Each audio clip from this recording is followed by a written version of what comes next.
Ici Louis Lemieux, votre fier député Saint-Jean. La chaîne YouTube que vous regardez en ce moment, Studio Saint-Jean, c'est la chaîne du député au service de la communauté, pour être capable de communiquer plus et de communiquer mieux, de mieux se comprendre et de mieux travailler ensemble et de mieux aider ceux de la communauté qui ont besoin d'aide. Ce qu'on fait, c'est qu'on travaille en 2.0 pour respecter les besoins de la pandémie et on continue donc de parler à des gens de la communauté qui ont besoin de vous, comme ceci.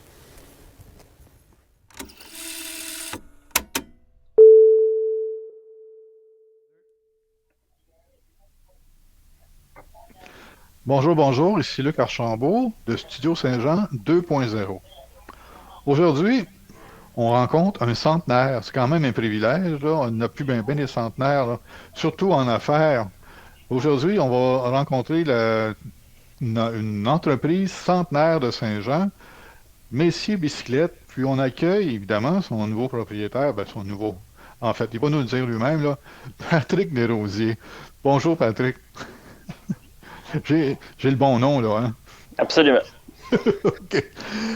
Patrick, 100 ans de vélo, de bicyclette à Saint-Jean, c'est quand même je pourrais dire, c'est un exploit, hein, parce que les entreprises de 100 ans, ça ne court pas les rues. Il y a beaucoup d'histoires dans ce commerce-là, sûrement. Il y a beaucoup de randonnées aussi. Comment tu es venu à prendre la relève, parce que tu n'as pas 100 ans, ça paraît, là. Non, je suis super bien conservé de mon âge. C'est mon secret. Mais en fait, ça a commencé quand j'étais plus jeune. J'étais un peu, pas individualiste, mais du moins, j'avais un souci d'autonomie. Fait que le vélo s'est naturellement révélé être comme la porte de sortie. Puis, je connais, un peu comme tous les gens qu'on voit aujourd'hui, tu sais, je connais juste des boutiques nouvelles, principalement, parce que c'est de celles qu'on entend le plus parler. Jusqu'au jour où je suis passé dans le vieux Saint-Jean, puis mon œil est attiré par une vieille boutique que je savais qu'elle était là, mais je connaissais pas le nom du tout.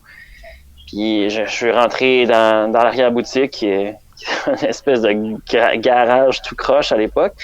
Mais la qualité du service, l'accueil, j'ai été accueilli là-bas avec mes 10 $ pour m'acheter des cossins, comme si j'achetais un vélo à 10 000. Fait que ça a été vraiment une expérience extraordinaire. Puis, de fil en aiguille, j'ai commencé à travailler là, puis on est rendu là. T'as tellement aimé ça que t'as acheté la compagnie. Sur le coup, l'ancien propriétaire, Denis Benoît, qui a racheté de la famille Messier, c'était quelqu'un qui était quand même vraiment très chaleureux, sa femme aussi. Fait que ça est resté dans une ambiance familiale, un peu comme les Messier avaient à l'époque. Oui. Donc, ils ont vraiment su m'insuffler comme la passion du vélo, littéralement. J'ai juste continué sur ces valeurs-là dont ils m'ont séduit. Là. Mm-hmm. Ça t'a porté encore jusqu'à aujourd'hui, ça te porte encore sûrement. On a eu comme une belle connexion là-dessus, donc c'était pas contraignant de poursuivre là-dedans, c'est des valeurs qui me ressemblent aussi. Là. Bon, c'est super. Donc c'est comme un naturel pour toi de poursuivre dans cette veine-là. Mais ça fait longtemps que t'es en place?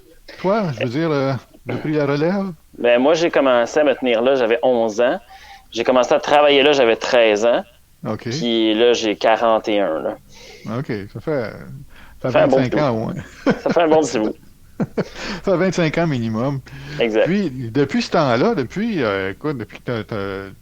ton entrée chez Messier Bicyclette, comment est-ce que ça a évolué, la bicyclette? Parce que on n'est plus à l'époque en tout cas, moi, je me rappelle des pneus ballons qu'on appelait, les gros pneus, là.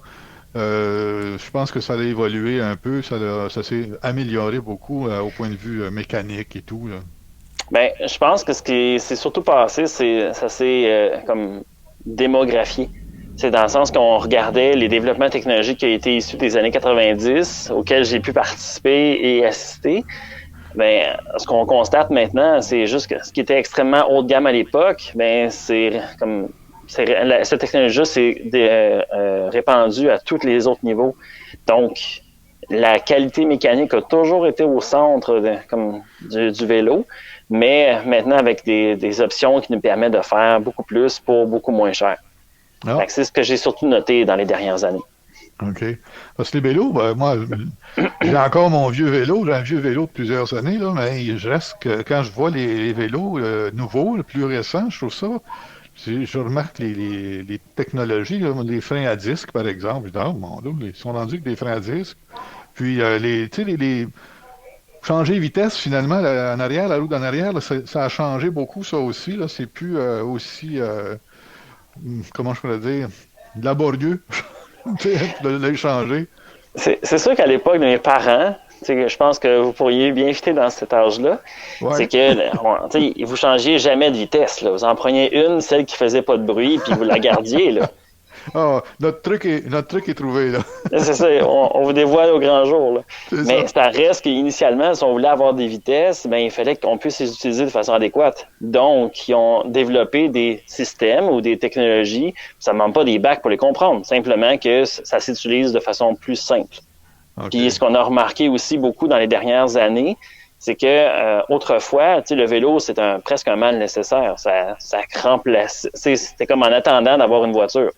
Ouais. Sauf que là, maintenant, la conception du vélo est beaucoup plus au centre du participant. Qu'est-ce qu'on veut faire vivre à la personne qui va être assise sur le vélo? Donc, OK. je parle presque plus maintenant des technologies parce que sont acquises maintenant. Là. Sauf que je vais plus me considérer comme un agent de voyage parce que la personne qui veut vivre quelque chose sur son vélo, ben c'est en écoutant son besoin puis en comprenant qu'on va réussir à cibler le bon voyage. OK. C'est bon, ça. OK. C'est vrai parce que le vélo, moi, quand j'étais plus jeune, évidemment, j'allais à l'école en vélo, on faisait tout en vélo. Jusqu'à temps que j'aille une auto, là, puis l'auto, c'était pas comme pressant d'en avoir une, vraiment. Là, c'était une fois que tu avais une blonde, des fois tu voulais avoir une auto. Mais tu sais, on était tout le temps en vélo, toute la gang. On sortait en vélo, tous les gars, les filles. C'était notre véhicule, finalement. On voit aujourd'hui, ce que je vois, moi, c'est que là, il y a beaucoup plus de pistes cyclables. Dans le temps, ça n'existait pas. Tu roulais dans la rue avec les autos, à ton risque et péril. Ben, c'est encore de même aujourd'hui si tu vas dans la rue. Mais tu as des pistes cyclables, tu peux te rendre à des endroits maintenant. Tu sais, c'est plus développé. Ça, moi, je trouve ça le fun. Ben, je trouve ça extrêmement comme agréable justement de. Le cerveau humain cherche la facilité tout OK? le temps. Le cerveau, c'est l'organe le plus paresseux du corps. Là. Ce qu'on veut, c'est que on va avoir du bonheur en faisant du vélo, qui est la première liberté qu'on acquiert. C'est la première fois que j'ai pu passer mon stop pas loin de chez nous, c'est en vélo. Puis curieusement, c'est la dernière liberté que je perds aussi. Donc, si OK? je peux profiter de cette liberté-là en pouvant me rendre aisément où ce que je veux, ben c'est là que le vélo prend tout son sens. Là. Donc, le bien-être de pouvoir le faire par soi-même. Puis si les municipalités commencent à bien intégrer justement les pistes cyclables à leur réseau routier, donc on va avoir des adeptes qui vont pouvoir pratiquer leur sport en beaucoup plus grande sécurité. Oui, effectivement, parce que la sécurité, c'est nécessaire. Là. Tu sais, un camion puis un vélo, celui qui gagne, c'est facile à deviner. Là, tu sais. En effet. J'ai entendu dire, bon, récemment, dans les conversations le monde que je rencontre, des fois, il y a une piste de vélo qui est en développement à l'heure actuelle pour se rendre à Venise, en Québec. Mhm. Bon, moi, la dernière fois que je suis allé à Venise, en Québec, à part d'aller en auto, c'était sur les grandes routes. C'était excessivement dangereux. Mais là, il va y avoir une piste cyclable de ce bord-là aussi. On en a une qui va jusqu'à Chambly de l'autre côté. Fait que ça amène beaucoup plus de... Ça donne le goût de faire du vélo, finalement. J'imagine que le monde qui se rencontre, qui disent, bon, moi, je fais plutôt de la route, ça me prend quelque chose qui est doux, qui porte bien, tu sais, qui, sur lequel on va me voir aussi, là, parce qu'il faut être visible. J'imagine que les vélos aujourd'hui s'adaptent à toutes les routes possibles, là. Ben, je suis quand même content que vous souleviez cette question-là, donc, parce que depuis plusieurs années, je suis pas ce qu'on appelle un traditionnaliste de route. Comme un vélo de route, pour moi, ben, un vélo, c'est un outil, ni plus ni moins. OK. Donc, le saut que vous voulez mettre, les pédales à clip, puis avec qui vous roulez, ça, c'est une question de religion, ça, c'est vos affaires. Là. Mais à la base, un vélo, ça sert à aller de A à B. Puis c'est un outil qui va être optimisé en fonction du type de terrain, puis du type de vitesse, puis du type de votre pratique que vous allez faire. Donc, quand j'entends des clients venir, je veux un vélo de route, mais j'aimerais ça faire justement la piste Venise, comme jusqu'à Venise en Québec, ben c'est un vélo de route qui va être la meilleure façon, pour y arriver. Mais je veux pas porter les suits stretch pénis et comme les pédales clips qui vont avec. Ben ça, tant que vous êtes bien pour faire votre pratique, c'est tout ce qui m'importe. Donc, le style que vous allez adopter, c'est bien propre à vous. Puis, d'autre part, ce que je suis content aussi, c'est que les compagnies de vélo, ils ont, autrefois, le cerveau humain voit juste l'appât du gain. Oui, mais si j'ai des petits pneus, je vais être plus facile. Oui, mais si tu as des petits pneus, il va falloir que tu déploies l'effort du diable pour tenir ton vélo sur la traque. Versus maintenant que les pneus sont un peu plus larges, plus confortables. Donc, ça ouvre la porte à plusieurs optiques, donc plusieurs terrains, et ça va être un vélo de route, peu importe la route. Okay. C'est ce qui devient vraiment intéressant. Oui, effectivement. C'est vrai que les vélos, j'avais un vélo, peut-être un vélo de course, tu sais, avec les poignées par en dessous, là. Mm-hmm. Les pneus, c'était tout petit, c'était dur sur le péteux, ça, mon gars. C'est clair. C'était effrayant. C'est clair. C'est clair. Moi, je suis rendu un citoyen, comment on pourrait dire, âgé. Je suis rendu un vieux monsieur. Supposons que, j'aimerais ça m'acheter un vélo pour moi. Bon, tu me conseillerais-tu le vélo électrique? Pourquoi pas? Habitué. OK. Pourquoi pas? En fait, comme on disait en prémisse, le cerveau humain, c'est un organe qui est foncièrement paresseux. Donc, si vous avez la bonne intention de vous acheter un vélo électrique dans le but de vous racheter un autre vélo, ben ça n'arrivera pas. Là. Faut pas se mentir. Là. Vous allez acheter un vélo électrique, puis vous allez conserver un vélo électrique. Mais l'idée dans tout ça, ce que je trouve magique avec le vélo électrique, c'est qu'il permet d'enlever toutes les mauvaises excuses qu'on a pour pas prendre son vélo. Mettons, j'ai mon véhicule que j'adore du fond de mon cœur, mais si j'ai le choix de prendre mon vélo électrique qui vent, pas vent, froid, pas froid, peu importe, j'ai plus aucune excuse de pas le prendre, sauf quand il pleut à boire debout. Ouais. Ben, je me sens même pas coupable de le prendre. J'ai du plaisir à le prendre. Donc, si le vélo électrique vous permet de faire justement le pont entre ce que vous aimeriez faire et ce que vous faites, ben, c'est un excellent investissement. C'est bon. C'est bon, ça. Je vais être obligé de te payer parce que là, c'est de la psychanalyse, ça, là, un peu. On traite avec des humains, mon cher. Oui, c'est vrai. C'est vrai.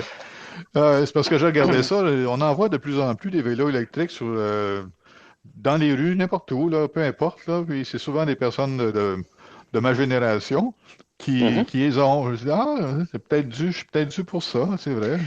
Ben, c'est pas une question d'âge. C'est une question que, c'est quoi le principal frein quand on tombe quand on avance en âge? On s'en va tous par là. C'est le corps qui commence à nous lâcher. Là. Oui. Mais paradoxalement, c'est là qu'on a aussi le plus de temps pour faire des choses. Oui. Donc, pourquoi pas prendre un vélo électrique qui permet de bypasser, de contourner les lacunes corporelles qu'on a, mais nous permettre de profiter du temps qu'on a disponible à faire ce qu'on aime. Et comme on disait tantôt, le vélo, c'est aussi, quand j'annonce un monsieur qui n'a plus d'équilibre, qui ne pourra plus faire de vélo, là, il y a quelque chose qui se brise dans son esprit. Là, il est rendu vieux. Ouais. Fait qu'autant que c'est la première liberté qu'on gagne, autant que c'est la dernière qu'on perd. Okay. Donc, dans cet ordre d'idée-là, profitez-en pendant que vous avez du temps, puis même si vous n'avez pas la santé, si le vélo électrique vous permet de le faire, why not, peanut? C'est un bon point, ça, Patrick. C'est un bon point. Maintenant, 100 ans, les 100 prochaines années, c'est quoi qui te réserve? Qu'est-ce que tu penses? Vers quoi ça s'en va, le vélo? À part, là, on vient de parler de vélo électrique, mais l'évolution du vélo va continuer, j'imagine. As-tu une idée à peu près vers quoi ça se dirige? Si j'avais cette connaissance-là, je serais sûrement très, très riche. Okay. Mais somme toute, le vélo change constamment. Je vois le marché comme étant un balancier d'une certaine façon. Donc, on passe d'un marché qui est très montagne à un marché qui est très route. Après ça, on revient vers un peu des deux, puis après ça, on repart sur l'autre côté. Puis avec les nouvelles tendances qui s'y accompagnent, là, actuellement, on est dans un gros pop du vélo de montagne. Donc, ce qu'ils ont changé depuis dans les dernières années, c'est que ils se sont enfin rendus compte que la technologie ne fait pas qu'un vélo est cool à chauffer. Là. Okay. Donc, par défaut, là, on va s'attarder beaucoup plus à ce que le client va ressentir sur le vélo pour le sécuriser, donner comme plus de maniabilité, que ce soit comme plus accessible de le faire pour lui. Okay. Donc, c'est ce qui a changé nécessairement. je m'attends dans les prochaines années à ce que ça continue dans cette lignée-là. Le vélo de route, chacun, j'ai l'impression, va reprendre sa place à moins d'avoir une grosse mode qui va révolutionner. Puis vélo électrique, ben les vélos électriques vont devenir de plus en plus légers, de plus en plus abordables, je présume aussi. Donc, j'ai l'impression que le cyclisme va encore faire partie de notre vie pour longtemps. C'est ce qui nous attend un petit peu tranquillement, pas vite, dans C'est ce que je l'avenir, présume. finalement. Oui, hein, j'imagine. Hey, écoute, moi, c'est à peu près ça que j'avais à te demander à peu près ce matin. Qu'est-ce que tu as des choses à rajouter par rapport justement là, Messi Bicyclette, 100 ans. Écoute, ça, moi, je trouve que c'est un événement comme tel, là, en passant. Mais aussi la relève que tu amènes, puis les nouvelles technologies et ces choses-là. Qu'est-ce Mais qu'on en peut fait, rajouter à ça? ce que je trouve intéressant dans l'avenue, on parle beaucoup du commerce numérique, Oui. puis c'est quelque chose qui m'horripile un peu parce que le côté humain, c'est ce qui a fait en sorte que j'ai aimé ce vélo-là. Si Denis, à l'époque, c'était pas bien occupé de moi, m'a pas bien écouté, j'aurais certainement jamais accroché autant. OK. Sauf que je remarque qu'avec l'avenue du numérique, on est en train d'un peu perdre ça. Puis ce que j'espère faire, ou du moins c'est ce que je m'affaire à faire, c'est de révolutionner par l'humain. Fait que Ah, de ramener ça sur un contact qui est plus humain, que les gens reprennent plaisir à venir poser des questions, même si j'ai pas tout en stock, je suis une petite boutique, là, mais au moins qu'ils reprennent contact avec les vendeurs, qu'on renoue des liens, puis qu'ils viennent repartager. Des fois, j'ai des clients, puis c'est toujours un peu hallucinant, qui m'apportent des photos de leur voyage, des clients que je connaissais pas au début, mais que maintenant, ils me donnent des photos de leur voyage. Regarde le bike que tu m'as vendu, on a fait ça, ça, ça, ça. Ça, c'est wow, ah, patard, c'est là. le fun. Je vois C'est le pas ça fun. sur Amazon, malheureusement. Non, T'sais. tu verras pas ça sur Amazon, certain. Fait que c'est Ah, cette révolution-là que j'espère que le centenaire va continuer de produire pour OK. garder l'humain au centre de ces transactions-là. C'est ça. Fait que tu pourrais dire ton slogan pourrait être venez jaser de bicycle dans le genre. Quelque chose comme ça. Ou Quelque chose comme ça. la partie humaine du vélo. La partie humaine du vélo, ouais, c'est ça. C'est ça qui amène le vélo sur la route. Ben souvent, juste de parler à quelqu'un qui tripe sur quelque chose, mettons que vous tripez sur le macramé et juste de vous écouter parler, je vais avoir envie de le partager avec vous, là. Ouais, c'est vrai. Donc, si j'aime suffisamment ce que je fais, ben je vais en contaminer d'autres. Puis Oui, c'est une contamination qui est vraiment positive. Donc, c'est ce qu'on veut générer, là. absolument, absolument. Puis c'est par l'humain qu'on le fait, là. C'est pas par des articles comme d'autres clients ont acheté ce genre de produit, tu sais. Non, Ouais, ouais. c'est C'est par par la l'émotion. rencontre. C'est la rencontre qui commence le voyage, finalement. C'est par l'émotion. Exactement. Écoute, Patrick, merci beaucoup de la rencontre. Ça a été un grand plaisir. Là. Ben, pareillement. Tu me rends nostalgique un peu de mon vélo. Là. Il va falloir que je fasse quelque chose à propos de ça. Ben, Mais profitez-en pendant que vous pouvez. c'est ça. Je vais passer par chez vous peut-être à un moment donné, sûrement. Donc, je te On- remercie on- beaucoup. À bientôt. À bientôt. Salut. Salut. Merci beaucoup de nous avoir écoutés jusqu'à la fin. Euh, Si vous avez aimé l'entrevue, ben, donnez-nous un petit coup de pouce en bas, là, en bas de l'écran, ou un petit commentaire. Puis gênez-vous pas si vous voulez vous abonner à la chaîne, à notre chaîne YouTube. Il y a aussi, si parfois vous avez des sujets que vous voulez aborder ou des histoires à venir nous conter, que vous soyez entrepreneur, artiste, peu importe, là, un organisme quelconque là, pour faire pas la promotion, mais qui prend soin de certaines choses, ben, contactez-nous. Ça va nous faire plaisir de venir de vous jaser, de venir vous faire connaître au monde de Saint-Jean, faire connaître à notre monde, tout simplement. Euh, on a notre adresse courriel, contactez-nous pour venir pouvoir venir nous jaser. Bon, je bégaye depuis le début, là, parce que je ne connais pas ce bout de texte-là. Bon, fait que, je fais des bloopers. Fait que, merci beaucoup de nous avoir écoutés, puis à la prochaine.